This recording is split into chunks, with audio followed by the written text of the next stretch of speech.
I don't know what he thought in respect of what the United fans would think. And to be fair, I think that I would never criticise a football player. I've called for many, many years for football players to be open, to be independent thinking, and to come out and speak their minds and not to be sort of micromanaged from within an inch of their lives by PR teams.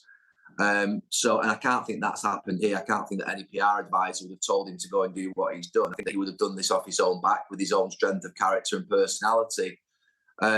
I think there was probably a different way to do it, but I think that's maybe from the club side and from Cristiano's side.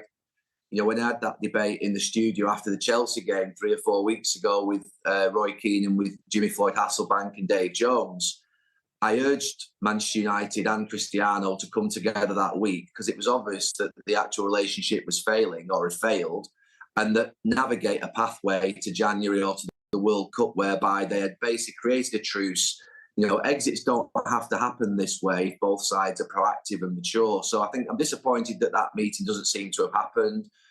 Cristiano hasn't been controlled or managed. It doesn't look like Cristiano, to be fair, on his side of things, has also reached out to the club and open communication line. So I'd say on that side of things that, you know, it's ended up in this what would be quite unsavoury situation whereby it looks like Cristiano's going to end this period of his reign at Manchester United in not as great a I suppose, feeling as it should be, which, you know, he's one of the greatest players ever to play the game in the world, and he's certainly one of Manchester United's greatest ever players. So it's obviously sometimes difficult. You know, I remember when players left Manchester United when I was there, and it didn't always end in the right way. And it never felt right whilst I was at the club, and it still doesn't feel right now as a sort of Manchester United fan. Somebody that I played with needs to leave the club in this way, or that the club need to end it in this way.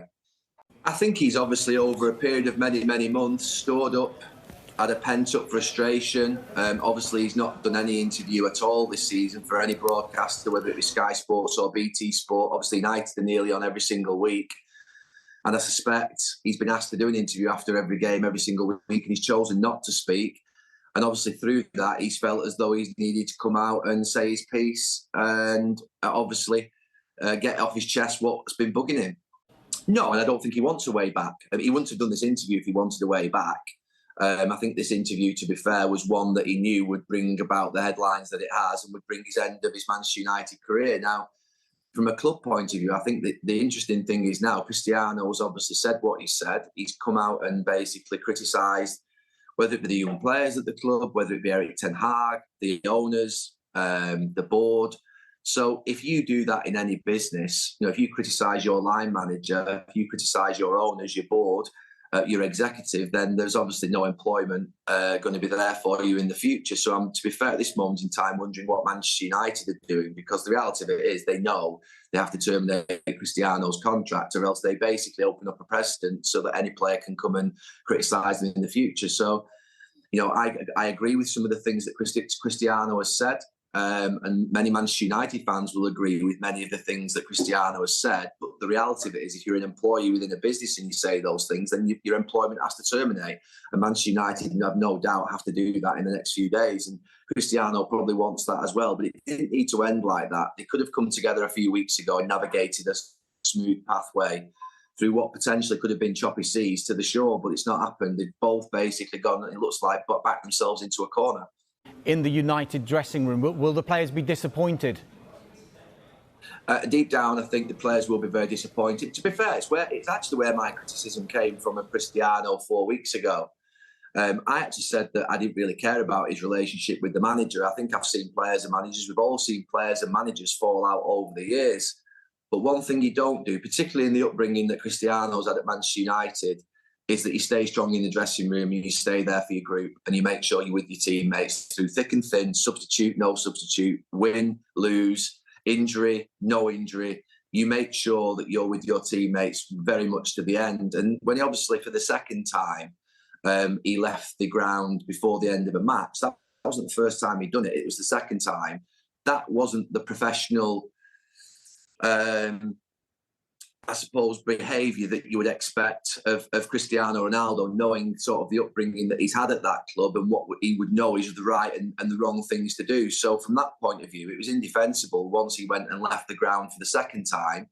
You know, I think he'd been better off if he had a problem with Erik ten Hag at the end of that match, having it out in the dressing room in front of the players, shaking the players' hands, then getting into his car and leaving. So at the end of the day, Cristiano has dipped below his standards in the last few weeks, months. He'll realise that maybe today, or he'll realise that in many years' time, that ultimately he won't enjoy this period in his life. And it happens to us all, where we have these moments of dips where we don't quite, to be fair, behave or do the things that we always want to do. And I think he's going through one of those moments. And when I saw him on the interview, I have to say, he is a sensitive, quite vulnerable character, Cristiano, for all his greatness and his special talent.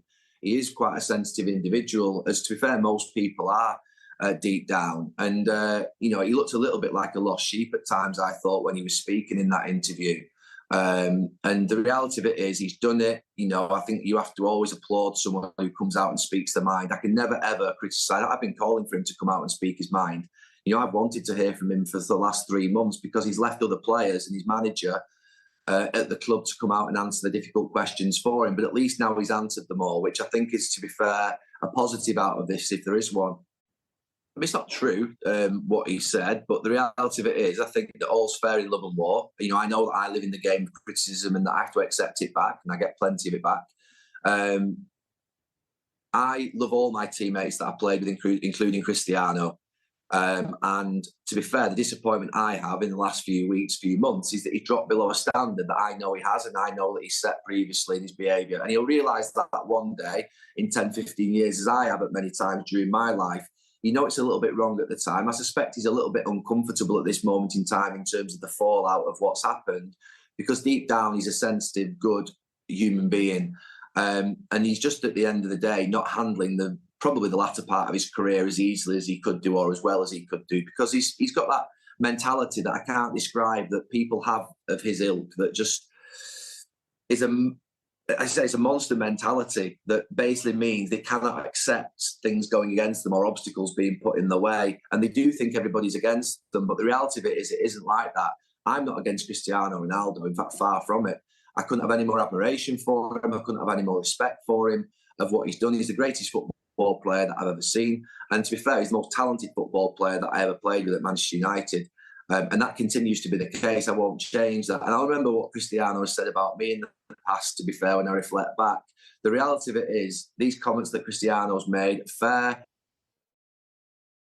express them. I want him to speak more, because I think that, to be fair, as a leader and as a great player, he should speak more. I think he should have been out there this season when his teammates were finding it difficult speaking for them at the end of matches and not sending out other people. So from that point of view, it is what it is. I saw Cristiano's comments on social media yesterday, or a couple of days ago, and I accept that all's fair in love and war. We live in the game of the media. We accept that we have to have criticism back. Jurgen Klopp last week criticised me, and sometimes he may think I criticise him. That's, to me, part of the game. One thing I would say is that the young boy scored that goal at Fulham on Sunday, and it wasn't a similar goal to the one that Cristiano scored all those years ago at Fulham, but it was in the same area of the pitch. It felt of quite a significant moment in a young player's career, as that goal was for Cristiano that day. I would have probably just rung Piers Morgan up and said to Piers, look, just pull it back to tomorrow. Let's let the young kid have his night tonight. Let's let the young kid have the headlines tomorrow. I did think that, to be fair, was unwise, personally. I always think of it, I still think like a player, you see, and I'm in a dressing room with a group of people. And I lived in a dressing room with people whereby there were definitely fights at time with the management or with the club. And those things were happening whilst I was in the dressing room. But we always, to be fair, had each other's backs internally, and we always looked after each other internally, and we always made sure we stayed together internally. So I think on Sunday night, his teammates had just scored a last-minute winner. So his team had just scored a last-minute winner. The young boy had just scored a hero goal in a great moment, and it probably would have been better for Cristiano just to put back his announcement of his interview to Monday night off the back of that. But the reality of it is, it's gone out. It is what it is, and I suppose that I'm hoping Cristiano chose to do that interview himself, and he wasn't guided to do that by his PR team. I'm hoping that he has got that, independent thought to go and do it.